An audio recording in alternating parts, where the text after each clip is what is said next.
Hi, everyone. This is Karin Ryan from the Carter Center Human Rights Program in Atlanta, broadcasting from Atlanta, Georgia. We're very excited that you have joined our program today, and we called it What Did We Learn? Why? Because we've been together, the folks that you see on the screen now have been working together for the last really weeks and months to prepare a number of activities, including the Carter Center's Human Rights Defenders Forum here at the Carter Center. Last week, we had with us 70 human rights activists and peacemakers from all over the world, hosted by Jimmy Carter, former President Jimmy Carter. And we had the Office of the High Commissioner for Human Rights represented. We were really excited to have U.S. Senator Kirsten Gillibrand with us to talk about women and leadership.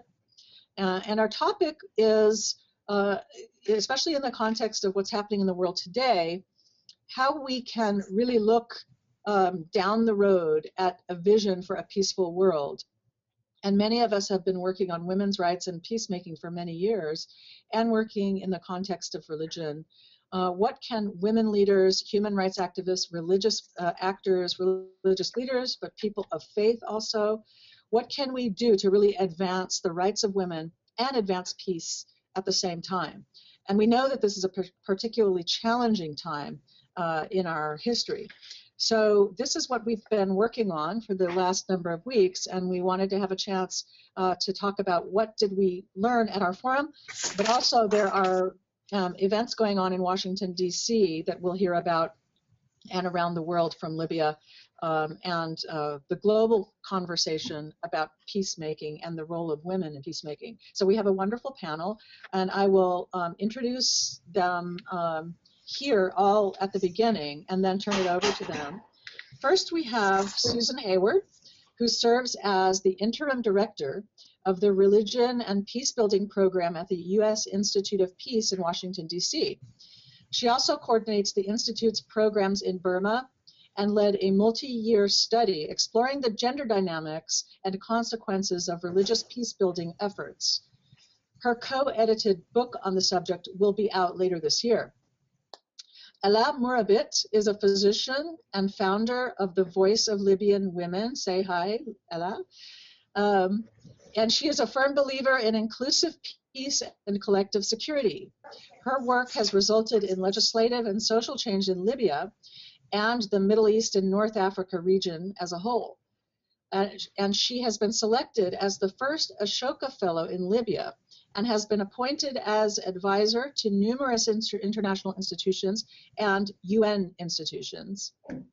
Sanam Naraghi-Anderlini is the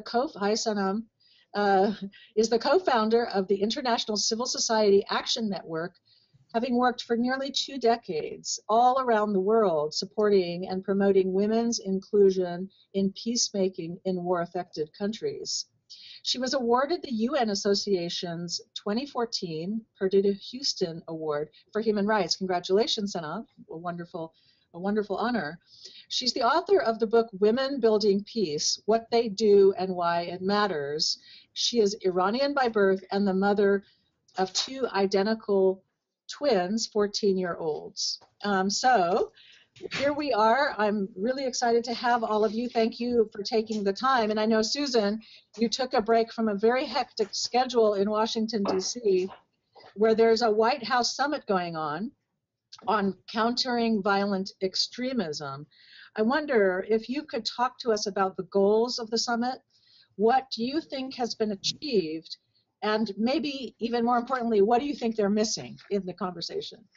Yeah, I'd be happy to. And I should also say that maybe one of the most important things from my bio that was left out is that I served as an intern at the Carter Center back when I was a graduate student. It's true. What year? I was probably there. That would reveal my age. Okay. Talk about that later. So in DC right now, it's all CVE all the time. The summit that's going on, which was called for by President Obama, is actually the White House portion of it happened yesterday, but it's still ongoing today, primarily led today by the State Department. And then there will be sort of a series of side events that happen tomorrow as well that are offshoots of the summit. USIP is going to be hosting one of those side events tomorrow afternoon. But the summit was called for by President Obama in response to the rise and the growing force of the violent extremist movements around the world, and to try to convene people who have experience on the ground, both domestically in the US, where we have seen growing radicalization and recruitment of American citizens into some of these movements overseas, but also those who are working on the ground and around the world in places that are experiencing violent conflict that's being sort of justified or framed within ideological frameworks. And so the purpose of the summit is to share some of the best practices and the lessons learned about how to counter and prevent violent extremism, both domestically and internationally. But it's focusing in particular on religious leader engagement in these efforts, on the role of social media and technology, and trying to put the focus more on community-led initiatives, so moving away from simply the militaristic approach to dealing with extremist movements, to understanding what's working at the community level to build resilience within communities and to give those who are on the front lines the tools that they need in order to monitor for radicalization within their communities and try to prevent recruitment and help with rehabilitation and reintegration when fighters come back and so on. There really is a focus on these issues of radicalization and recruitment of young people as part of this. So they've listed as some of their goals as well to build awareness. And this is they're identifying this as not just the goals for the summit, but also goals for U.S. policy and what the U.S. government is putting some of its funds and resources and knowledge skills into moving forward. About building awareness about the drivers of radicalization domestically and internationally, strengthening efforts to put out their counter narratives that pull the ideological ground out from under some of these movements, and then again strengthening some of the community-led initiatives. So there's a huge buzz going on in DC right now. There's a lot of people from around the world who are here participating in it. A lot of people from around the country, particularly from LA, from Minneapolis, from places where there's a number of second, third generation immigrant communities who are seeing some of their young people radicalized. And a lot of discussion about the weaknesses and the gaps in some of the efforts in the past and about moving forward. Now, there's also, this has not been without a number of critiques from a number of sectors and individuals and interest groups. One, and I think particularly relevant for all of us and our interests, is that there hasn't, if you look at the statement that was put out by the White House yesterday, that presented the White House policy and priorities on countering violent extremism moving forward, there's no specific mention of gender issues or the role of women in particular. So while it does identify community engagement as necessary, as youth engagement, religious leader engagement, and so on, there's no reference to the fact that women in particular have been some of the frontline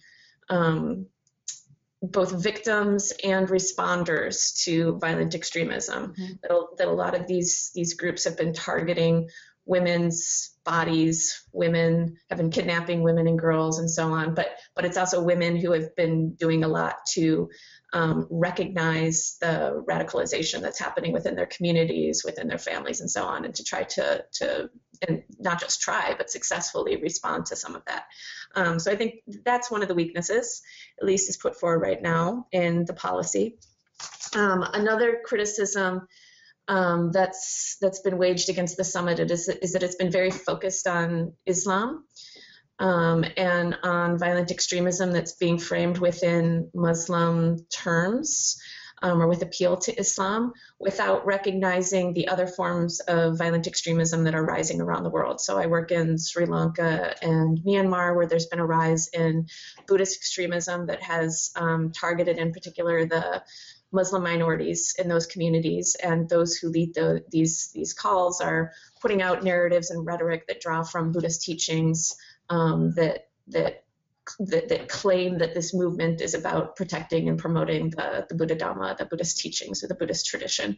And similarly, we've seen a rise in hate crime activity and extremism, some of it couched within Christian terms here in the US. This has been rising post 9/11, especially since the election of President Obama.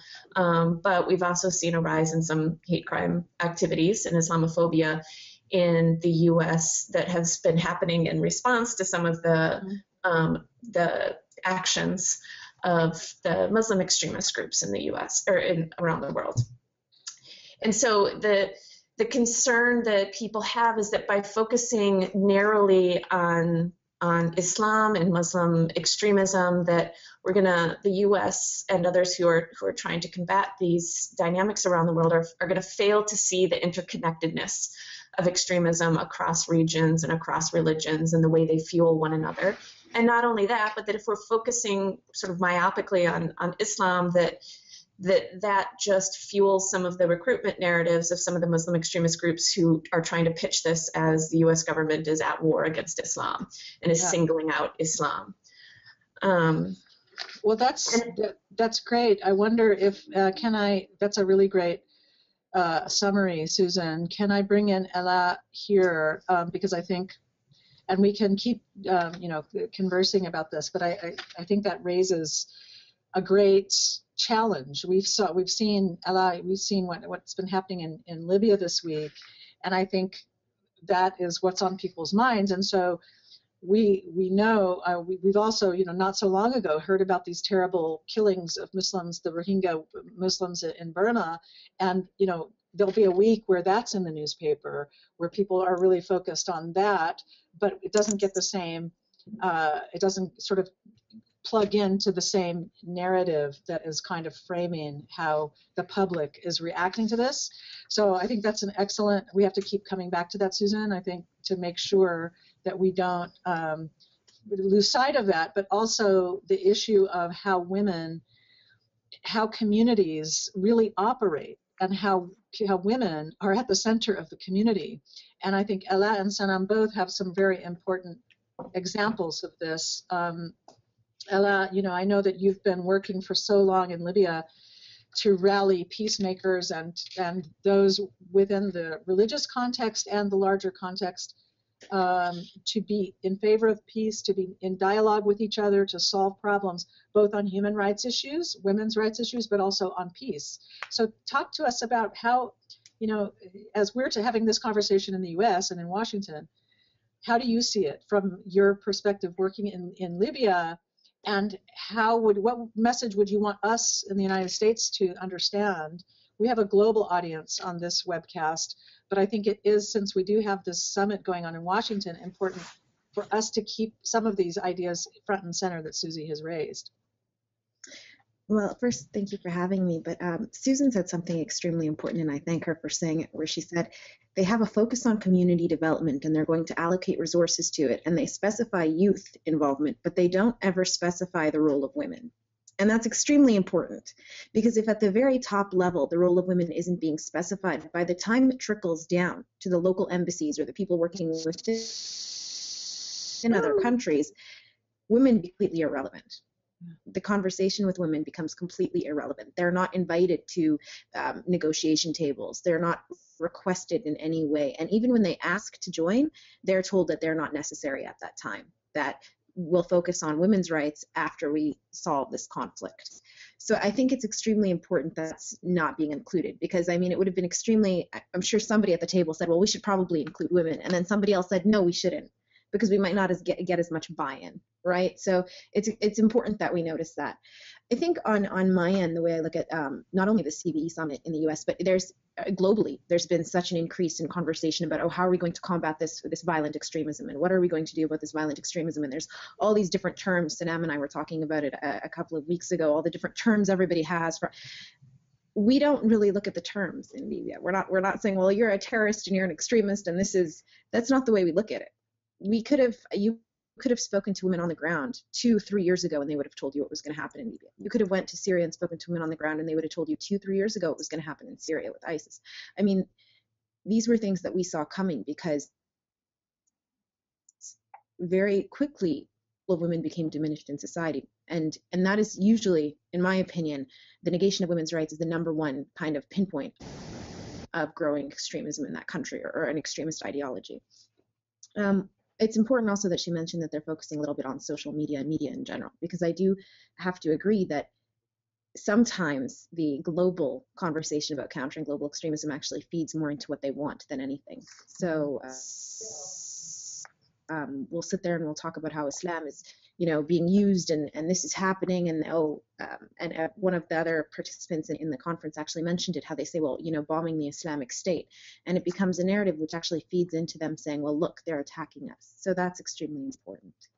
When it comes specifically to Libya, what happened in the past week was that we had over 20 Coptic Christians killed by a faction which claims that it belongs to ISIS, or an ISIS-affiliated group in the city of Sirte, which is in eastern Libya, kind of mid-Libya. What followed after that was that Egypt then bombed different areas in Libya. And this is something that we had discussed last week, the involvement of the international community.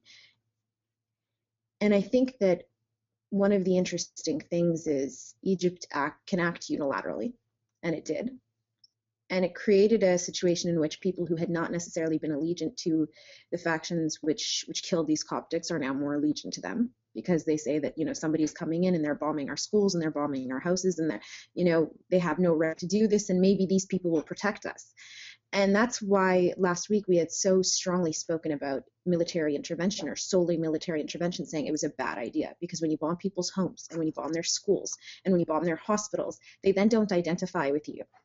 They feel like you are doing exactly what they were told you would do, and you are trying to kill them off, and you are trying to wipe them off. So it's created a very, very tense situation in Libya, and the response has actually been very negative, because it's actually created a stronger sense of allegiance towards factions which people previously were not identifying with. And so that's why I think we need to focus very strongly on a coordinated international effort, or regional effort, or community effort for each country. So, for example, if we're going to discuss extremism in Libya, which I do think we should, I think we need to stop being so reactionary with it. I think we need to stop being, well, they've grown and they've now taken over 3 countries. Now what are we going to do? I think we have situations in the Middle East right now and in North Africa where we can say, this is happening here. We can get ahead of this. Libya is one of those countries. The problem is, however, that the reaction from Arab states is very different than the reaction from, from Western states, and that there is no coordination. So I do think one of the suggestions I would have had for the CVE summit was to ensure that more regional partners were there, because the solution isn't going to come from the United States. It's not going to come from military. It has to be regional, it has to be community development, and it has to include women. Yeah, exactly. So this is a great time to bring Sanam in, because Sanam was just in Amsterdam, right? Amsterdam, speaking about this very topic, which is putting women, really making sure that women, there's the kind of intellectual exercise that has been going on, that Sanam was involved in 15 years ago at the UN Security Council with Resolution 1325, saying women must be included. It makes sense for all the reasons that Alaa just explained, but we don't do it because for a number of reasons, what Sanam can talk about. But so talk about that, Sanam, but also, by the time we finish at 1 o'clock, I would like to talk about some actions that our viewers, that we can all really coalesce around. One of them is the Women, Peace and Security Act, which is a piece of legislation in Congress that can support the efforts of women. But Sanam, talk about what Alaa is describing and what you've seen with groups that you've been working with in 13 or some countries on this very issue. Thank you very much. It's great to be here. So to start with, we think of the sort of bureaucracy or the resolutions and things like that as intellectual. I call them, I think they've all become overly bureaucratized. But the essence, the starting point of all of this work is actually people's experience on the ground. Whether it's 15, 20 years ago, the experiences of people across Africa and Latin America in terms of the changed nature of warfare, internal conflicts that they were seeing, or whether it's today in Libya and Syria and so forth, it's the same issue across the world, that when you have war coming into your home and into your community, you don't have anybody to help you. The international community is not present and able to come in and rescue you, and basically you're left to your own devices. And what we see over and over is that women, very extraordinary women, it's not all women, but you get extraordinary women emerging in these incredibly difficult times with unbelievable courage, because in the midst of militias and weapons and armies, they are doing their work without any weapons at all. They're using their words and they're using their actions, which is often simply about caring for people and trying to maintain normalcy and trying to bring reconciliation and so forth. They're doing this work on the ground, and they're addressing the needs of people. So why do we say women should be present and participating is because they are already doing it. They're actually leading by example on so many fronts in very, very practical ways. And the irony of having a high level White House summit where they're talking about countering violent extremism and not understanding that who on the ground has been doing this work is one of the tragedies, basically. As Alaa said, we've been working on these issues for a number of years, and not to kind of try and advertise our material, but we produce these briefs called What the Women Say. They're on our website, on the ICANN website, and this one is our Iraq brief. We published it in January of 2013. On the front page, we quote al-Baghdadi saying, "We're coming to get you." On the second page, it's women saying extremism is on the rise. They're coming, they're coming. Every meeting we've had in the last 3 or 4 years, women from across the Middle East and North Africa and Asia have been saying this. And we've published and we've been speaking out for them, and they've been speaking out for themselves, and nobody is listening to them. Actually, that's not true. Somebody is listening to them. And it's not the West, it's not their own governments, it is the extremists. So we have this double problem that the extremist movements, and it's across, whether it's people who call themselves Islamists, or whether it's, as Susie was saying, Buddhists or Christians or others, they understand the power and influence of women. They're the ones who are the ones who really get this issue, and they're reacting to it in 2 ways. They're either targeting women and killing them, the ones that speak out and speak against them, and speak for pluralism and democracy and so forth. They're either directly targeting them and putting them on kill lists, or they're recruiting them to be part of their process. So if you look at Pakistan, we've had women's madrasas for a number of years now, where they teach submission and they teach all sorts of things, which is basically telling women that this is how to be a good woman, you have to be submissive to men. And then they're also giving them economic opportunities, because once they graduate from these madrasas, they get to open their own madrasas and generate income by bringing in the next generation of girls. So all the things that we talk about in the Western context of, it's so important to empower women, it's so important to give them economic, economic empowerment and so forth, and political awareness, these groups are doing it because they get how serious women are and what an important role they play. Whereas in the Western context and in the international community context, we still marginalize them, we still minimize them, we still orientalize them. We'll talk about them being as victims, but we don't really understand their agency, and we don't give them the space to speak for themselves, about their communities. So this is the challenge that we're living with at the moment. And I see it as sort of 3 H's, if you want. So the first H is hypocrisy, that we have a Western world that has been supporting dictatorships across the region, in the region that I work with, Middle East, North Africa, and Asia, that has been supporting really corrupt military regimes. I mean, look at Nigeria and the Nigerian military. I mean, we keep pouring money into it. Nigeria is a very wealthy country because of their oil. It's all corruption. And we as taxpayers in the West have enabled our governments to enable them to continue doing what they're doing. So there's this level of hypocrisy that we've all known about, but now in social media, the other side is using it as part of their recruitment message. So this is one issue. The second is humility. We need humility in terms of recognizing the fact that we don't have the answers sitting here. In fact, a lot of what we've done has exacerbated the problems. Whether it's the invasion of Iraq, whether it's not dealing with the Israel-Palestine story, whether it's Guantanamo and all these things. I mean, the symbolism of the orange suits that the prisoners had in Iraq, in Libya, is basically a signal to what's going on in Guantanamo. So there is this issue of all the mistakes that we've made that has just fueled and fanned the flames of this problem, and the fact that we still think that the answers sit in Washington as opposed to sitting elsewhere. So there's a humility question that needs to be addressed, and this unwillingness to really put everything back on the table and look at the errors from the past, with economic policies, military policies, and so forth. And then finally, it's this issue of the third H, which is we really need a holistic and truly holistic response. It's not enough to say we're going to have $5 billion of military aid, and then, if you're lucky, $500 million of community support aid, most of which ends up sitting in Western capitals anyway, because it goes to Western organizations that have overheads and so forth. And as Alaa was saying, a trickle, if we're lucky, a drop of it really gets down to the community and to the people on the ground.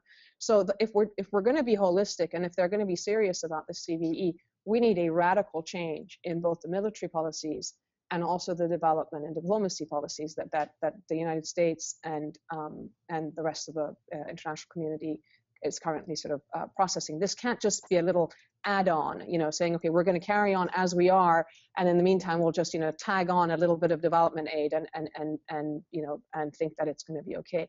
And these are, I'm conscious that I'm saying, sort of making some sort of big statements in terms of the changes we need, but there's a reason for this, and it's because we are heading down this incredibly dangerous path, and the women have been warning about this over and over. It's a new form of world war, whether we like it or not, that we're beginning to see now. And if you have groups that call themselves Islamic extremists in one place, you're going to get other forms coming in. So whether it's Christian extremists or Buddha, this identity issue is the problem of our age in the Western world and in these other worlds. And we need to have a better vision of how we are going to address the issues of recognizing people's diversity, along with the idea of still having social cohesion and a sense of national identity and unity in the West or elsewhere. This is the big problem that we need to grapple with. We need to understand that at the core of this problem is the question of dignity. What does it mean for a young man, whether they're in Libya, Kenya, Somalia, the UK, or Paris, to feel dignity? We have to put ourselves in their shoes, in a sense, and think about it from that lens. So these are some of the things, and when you have, whether it's the U.S. setting the example of bombing countries, whether it's Israel doing it, whether it's now Egypt unilaterally attacking Libya, this is the beginning also of the unraveling of the international system that we've had, 60 or 70 years of the UN system. It's very, very dangerous because one guy does it and everybody else thinks they can do it. Right. And so we have to really pull back because the threat is immense to all of us, I think. And I'm sounding alarmist, but for a reason, because every day we're seeing these things, and every day the predictions that we said 3 years ago are coming truer and truer all the time. So you didn't give us a fourth H. I'm curious about your fourth H, but it's okay. You can. 3 H's. Oh, 3 H's. Hope. Sorry. Oh, hope. Hope. Okay. Hope. That's good. Yes.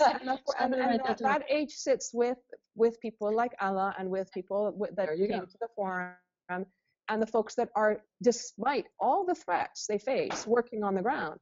Our colleague Fatima, who came with $5,000 collected in her community, has demobilized and pulled back 500 militias and has them now, cleaning up the streets, building schools, giving blood at the hospital, visiting the churches, and basically practicing, not just preaching, practicing a message of peace and hope in their communities. That is enormous. And as I say, where is she? Why isn't she at the summit? Where all these important people are having their conversations as well. Well, that's great. So Susie, that's a question. Why, how do we break through? I mean, we were in Washington, D.C., all of us, all four of us and others together last week, and we had some, we had meetings with members of Congress. Susie, you put together a terrific private briefing for policymakers, State Department, White House, National Security Council, others. And you could see their eyes light up when Fatima told her story and Alaa told her story. And Mubin Sheikh told his story about going from a radicalized person to a person who's trying to persuade people to leave extremism. You could see their eyes light up like, oh, these are, wow, So I found myself thinking, they were like, this is amazing. And I thought, well, this is possible. Every day of the week, you could be having discussions with these individuals who are these peacemakers. How can we do that? I found myself thinking, you know what? I mean, congressional hearings are a possibility. There are ways to make this work known to our policymakers, but it's very hard to break through the fast pace in Washington, where people are very, very much concerned with putting out fires and the crisis of the day. What do you give us your ideas about how we could create a conversation and an opening where people like Kirsten Gillibrand, who was with us just for 45 minutes last week, and she just was so taken aback with what she heard.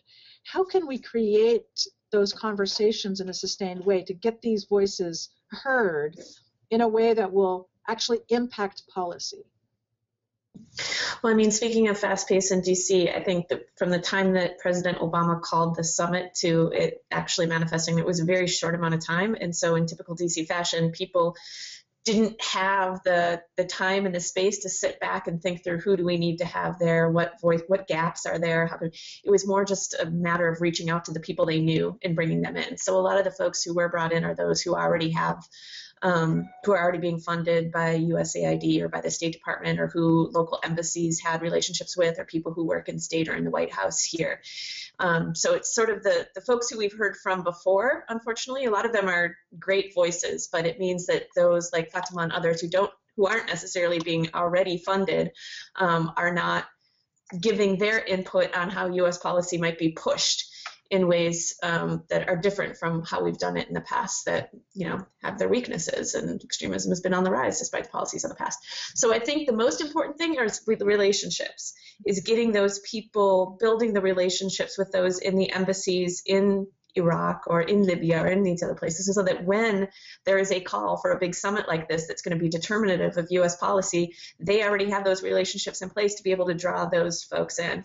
And then I think it's also just a matter of continuing to tell the story, and the way that the story has to be told for U.S. policymakers to hear it is that it needs to be short, because of that issue. Everybody's moving really fast and they don't have time to digest all of the nuance and all of the complexity. And even if they know that there is a lot of nuance and complexity, unfortunately, they're moving so fast, and they're making decisions, and big money decisions, on a daily basis.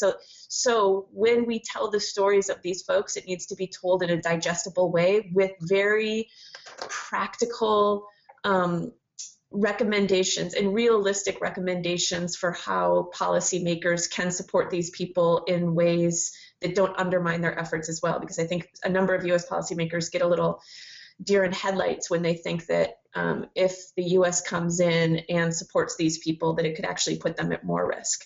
So it's a matter of giving them the information they need in the packaging that they'll hear it in and they'll be able to do something with.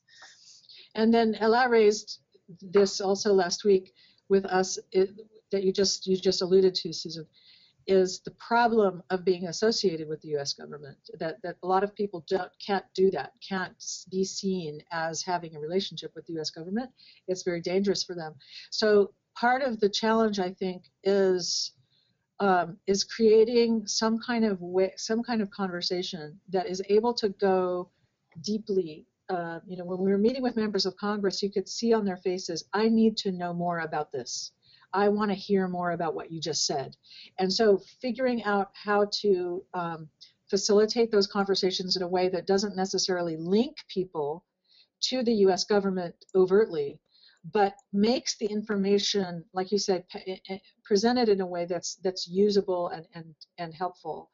There are all kinds of opportunities for analysis in the US government. I just saw 2 days ago that in 2004, there was this very prescient and good analysis done by the Defense Department at the request of Donald Rumsfeld about what actually creates more terrorists, and how do we balance this question between what we're doing and whether what we're doing is actually fueling the problem. And if you read the analysis, you would think it was written by one of you, because it's exactly what Alaa said and Sanam just said is actually written in this Defense Department analysis that the Pentagon requested. So only time I've ever been compared to Svelte. Yeah, right. But it's because I think that the people who are in those places are intelligent people and who are especially in the analysis field, where you have in all of these bureaucracies, you have analysts who really want to understand these issues deeply. The question is, it doesn't go up the chain to the policymakers because of our politics, because the politics of fear is very, very prevalent. So I think part of the challenge is, like you said, Susie, is telling the stories and getting the public mobilized. Because if the public is mobilized, then perhaps our policymakers will go back and read that Defense Department report and say, look, the Pentagon even said this, this, and this. So that's the public mobilization part is something that we need to think about. Anyway, so Alaa, back to you. As Sanam and Susie both said, it would be someone like you who is doing the work you're doing would have been an important voice to hear. But it's not just the U.S. government; it's what's happening locally. Of course, what the U.S. does matters, but we can't think it's the end-all, be-all. It's what's happening on the ground. How can people who support what you're doing, like those who are watching this broadcast, and by the way, this program is being recorded, so it's going to be archived on our website, and we're going to encourage people to continue to sort of tweet ideas that you all have raised here and keep the conversation going when we get these archived shows uploaded. So consider this an opening to this conversation about what we've been talking about. So if someone in the United States or in Britain or in France or in China listens to you and says, wow, what Alaa Murabit is doing in Libya is so important, I want to support her. I want to be a voice in support of what she's doing. How could they do that? What kind of support from the rest of the world is needed? And I would also ask Sanam to think about that and with your partners. What kind of support could be useful to you, regardless of the high-level policymakers that seem to be not getting it and not really getting in line with what's needed? Well, to be honest, they're actually quite important as well. For me, what it comes down to is I completely agree that it's crucial to have public mobilization. It's crucial for our voices to be amplified and the voices of people who are doing this work on the ground. That is wonderful for people to say, okay, well, we've heard about what Fatima is doing in Iraq, or we've heard about the voice of Libyan women is doing in Libya. Let's pass that along. Let's try to circulate that. Let's try to open source this and ensure that other women in the region can do this. But when it comes right down to it, policy change is extremely important because policy limits the work that we can even do on the ground. At some point, it becomes dangerous for us to leave our homes. And we have to recognize that. So we sit here and we say, well, it's wonderful that you're doing this work on the ground. It's wonderful that you're contributing. It's wonderful. Things catch up, and the reactionary kind of view on these groups from the rest of the world leads to a lot of people who previously had been doing the work on the ground unable to do the work in the way that they wish they could. So we're not able to in the way we can. We're not able to move in the way we used to be able to. We are extremely immobile compared to a year and a half or 2 years ago. And unfortunately, the only way that changes is if policy changes. Second to that is the reason policy is important, Karin, is something Susan had mentioned about local embassies identifying people. And here's a problem. In a lot of our countries, the embassy doesn't exist. The American embassy that Libya is in Malta.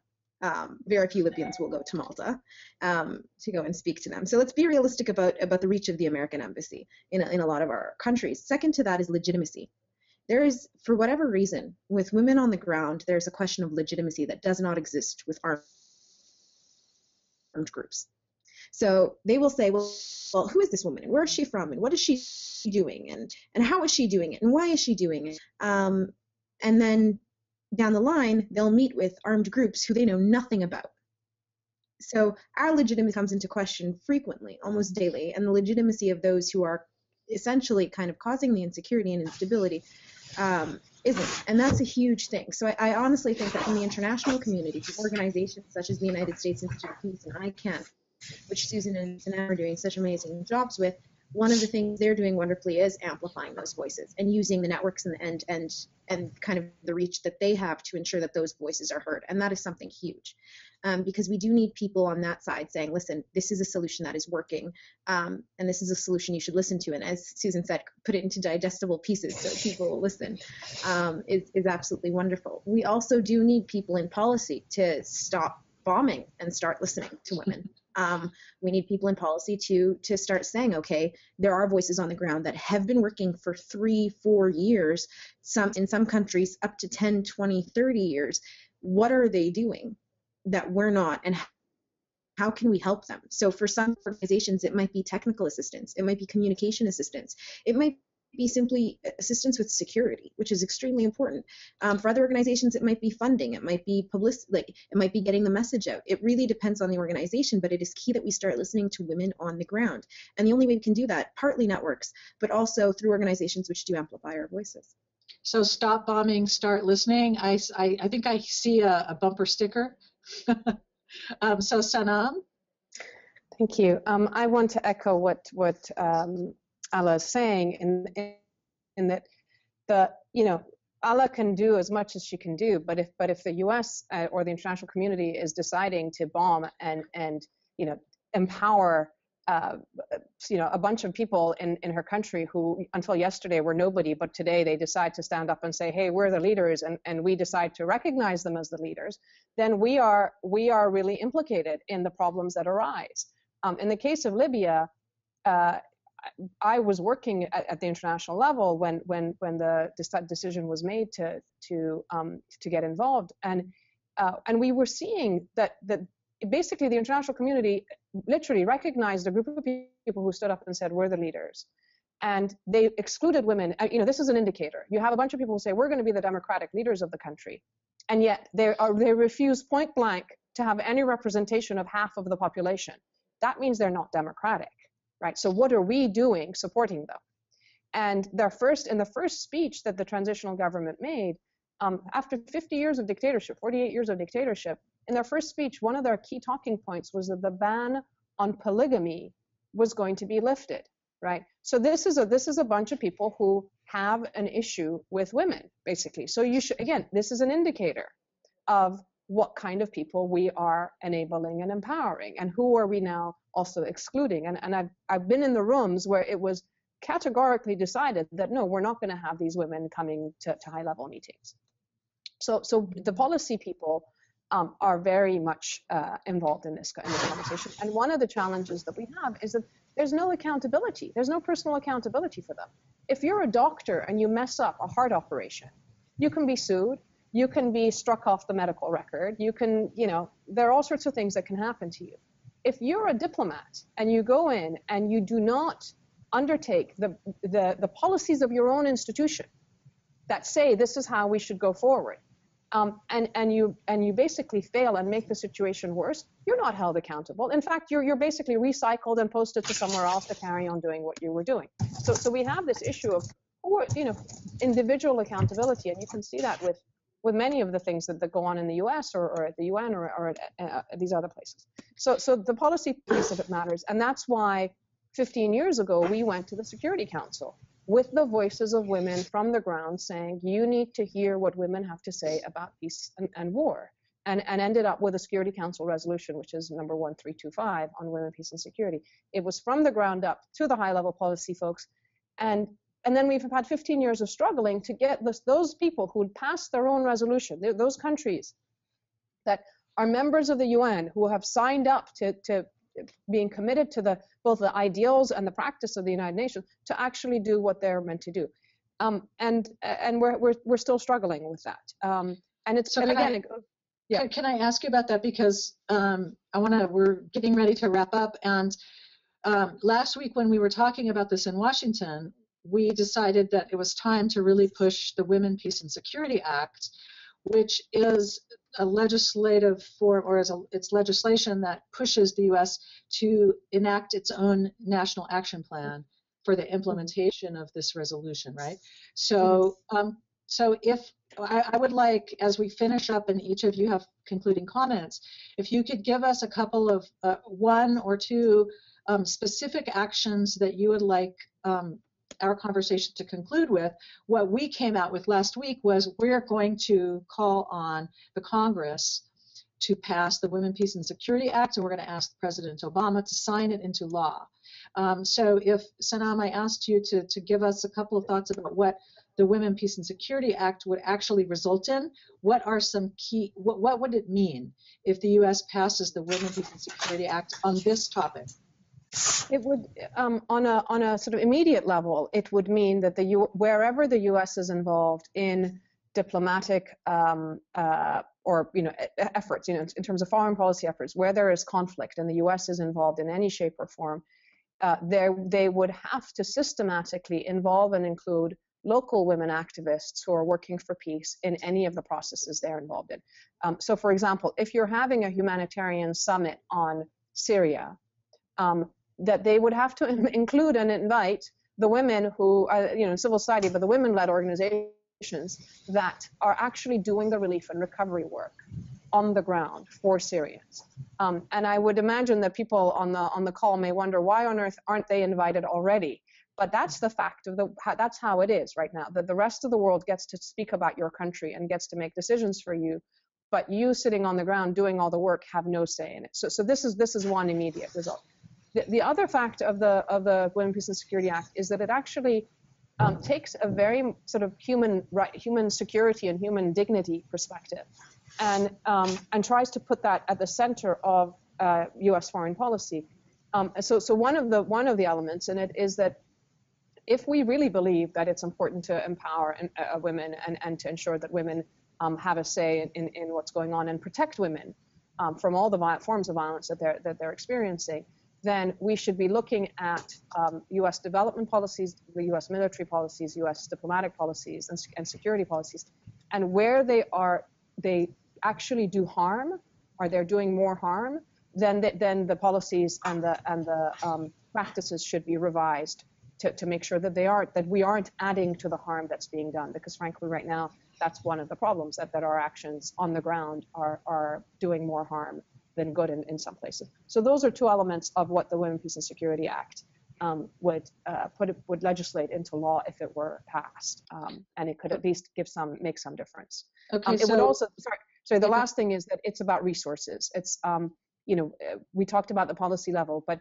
on the ground right now, somebody like Fatima or the other women that we're working with, they need resources. Our Nigerian colleague said it takes $20,000 to set up a community center where they can provide young people with all the things that they need to pull them, prevent them from joining Boko Haram.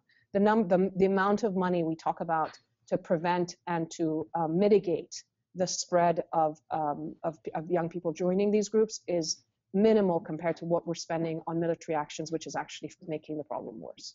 Okay, so I'm going to hand it over to Susie and Alaa, but first, if we want to propose the Women, Peace and Security Act be passed into law, I'm going to borrow a recommendation that was made by Ritu Sharma, who some of you know, of Women Thrive, and she had this great suggestion on her recent book tour. She just wrote a wonderful book called Teach a Woman to Fish, and it's a lot about women-led organizations doing this work.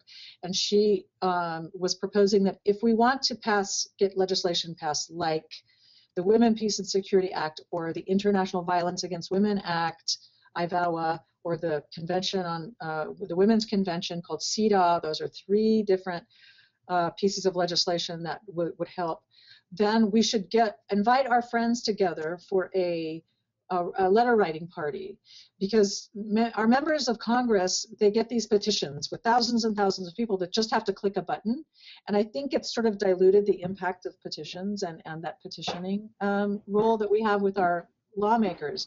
Her suggestion is handwrite on very beautiful stationery with maybe like a nice scent or something that won't be confused with a chemical weapon, rose scent or something.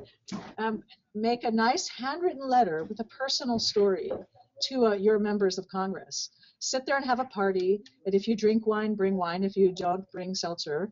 And have a fireplace going, and make it a really fun, engaging activity where you can write letters to your members of Congress, write them personal letters, go to their offices.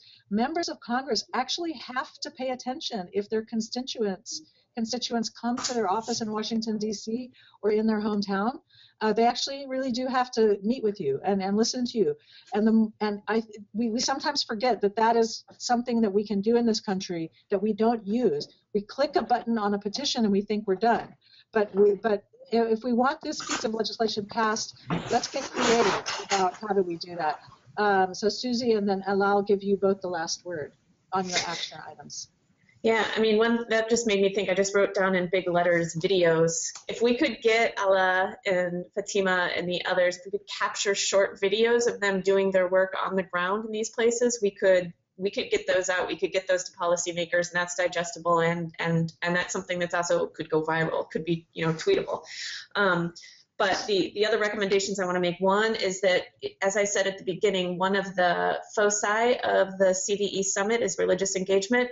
My bailiwick, what I'm going to say, Karin, is that the religious engagement needs to be gender balanced, that we can't have one box that's religious engagement, one box that's gender, and we don't see them as overlapping. So religious engagement can't just be going to older male clerics, but we have to recognize women of faith as also being authorities and shapers of their religious traditions.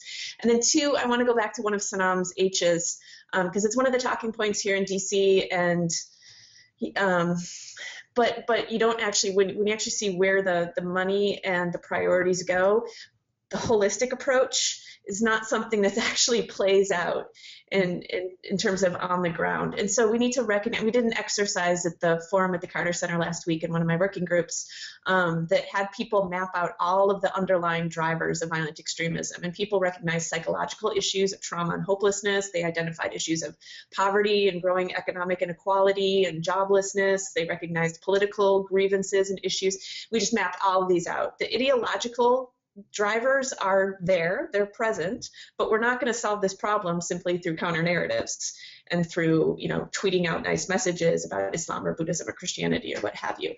And so the approaches, the strategies need to recognize the multiple drivers, but they also need to recognize how these projects that we're doing on the ground can address multiple drivers simultaneously and in mutually reinforcing ways. So again, we're not just doing this silo. Let's do a little psychological trauma project. Let's do a project that's looking at minority rights, or it's doing interfaith dialogue. But we really see how we can do these projects in ways that are much more mutually reinforcing of one another. I wonder, Susie, we had some discussions also about coordination among governments, coordination among donor agencies, and Alaa has raised that. I wonder if we should put together a program where we could have this conversation about integration, the integration that you mentioned, about religious leaders, women, across, the drivers, and that was one of the purposes that we had. at looking at women's rights, human rights, religion, and conflict all together, because we tend to separate those, and we have different strategies for those 4 silos. So I wonder if we could think about putting together a longer in-depth meeting with donor governments, with donor agencies, USAID, people who are really doing programming that would help push us in that direction. Yes, but one of my immediate responses to that is also, we talk about coordination all the time, but in the end, we have to put forward the money for coordination to actually happen. Unless there's incentive or people are forced to do coordination, it's still going to, and it's easier for organizations and for funding agencies to just put the money to their projects. So and not do that coordination piece. There really has to be incentive. There was one group that that tried to fund coordination among NGOs, but the grants were so small that there was no incentive for the NGOs to actually change the way they work. It takes a lot of effort, and it takes a lot of compromise, and people have different strategies and priorities and so on in organizations. So it's not easy, but everybody knows it needs to be done. Okay, so I want to give Alaa the last word, and then don't leave until you hear our announcement about our next roundtable, which will be 2 weeks from today, on Iraq, and Sanam doesn't know yet, but we have some participants from who are working on health issues and the health infrastructure in Iraq that was at our last forum 2 years ago. But Alaa first, and then I'll make that announcement. Well, I have to just kind of agree with both Sanam and Susan on those priorities. I also do want to emphasize the importance of coordination, and I understand that there are difficulties and that there are different priorities and there needs to be incentive, but the way that policies are structured for international NGOs does trickle down to local NGOs. So you'll find that local NGOs do not work together because different organizations will grant differently, et cetera. So that is important. The one thing that I will actually prioritize, though, in this conversation is the importance of listening to locals. We tend to have and the CV Summit is only one example, but it tends to be all the time where, I'll be sitting in a conference or a meeting, and a person who has been to Libya, parachuted in and out for 2 days, will tell me what is going on in Libya and who the major actors are and what needs to be done on the ground. And I think that it really does negate the role of the local community, and that the local community ultimately is what you're going to need. People will not parachute in and out of situations like Libya anymore. I mean, they would in 2011, and now you'll come and you won't find anyone. So the dependence really is on the local community, and we really do need to start listening to local actors. Local actors whose voices are amplified by international organizations is wonderful, but we do need to start listening to women who are working on the ground, countries where 75% of the teaching force is women, 75% of our STEM grads are women. I mean, these are educated people who are on the ground, who are doing the work, who you can have conversations with. You simply need to seek them out, and you need to see the work they're doing. I do think it's more, and I know this is always, my dad is at the end of the day a very practical man, so I always say it's more cost effective to listen to the women in the long run, and I do think that that's the ultimate solution. Okay, so that's a great segue. So Alaa, let me offer this to you. We will, if you can put together a panel of 3 or 4 people from Libya who are there, we can organize this roundtable with Voices from Libya, and we'd love to do that. And what we're doing 2 weeks from today will be 2 years ago at our previous forum, we had Dr. Samira from Fallujah Hospital who came to talk to us about the impact of U.S. bombing in around Fallujah, with pictures of fetuses and newborn babies who were suffering terrible rates, high escalating rates of congenital malformation, birth defects, caused by, according to their research, they did a very robust study, scientific study on this there locally, which showed a link between the depleted uranium munition, use of depleted uranium munitions by the coalition forces in and around Fallujah, and the elevated rates of cancer and birth defects. And she is a pediatrician from Fallujah and came to speak at our forum to ask for help. And so what we wanted to do was follow up with her and Jeremy Courtney, who's a very interesting person, who was an American Christian missionary in Iraq, initially supported the Iraq war, but when he got there and he found the devastation of the health infrastructure, he became an activist for peacemaking and for against more war. So Jeremy and Samira will be with us 2 weeks from today at noon, March 19th, to give us an update on the work that his organization, which I love the name of it, it's called the Preemptive Love Coalition. Instead of preemptive war, it's preemptive love. And it's a faith-based organization, and they're trying to generate interest in what it will take to rebuild the health infrastructure in Iraq. And so we're going to have them and possibly others on that panel. But Alaa, I would like to invite you to propose participants from Libya, exactly because this roundtable, and maybe we'll eventually have them every week, right now they're every 2 weeks, is for the purpose that you just mentioned, which is listening to local voices. And at the end of each session, we want to come out with specific actions as we have done.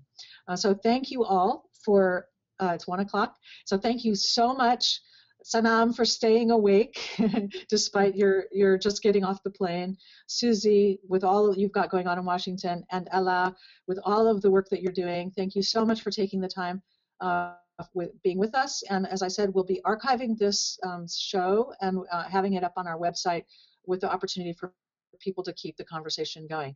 Thank you from all of us here at the Carter Center. Thank you. Thank you. Bye-bye. Thanks. Thank you.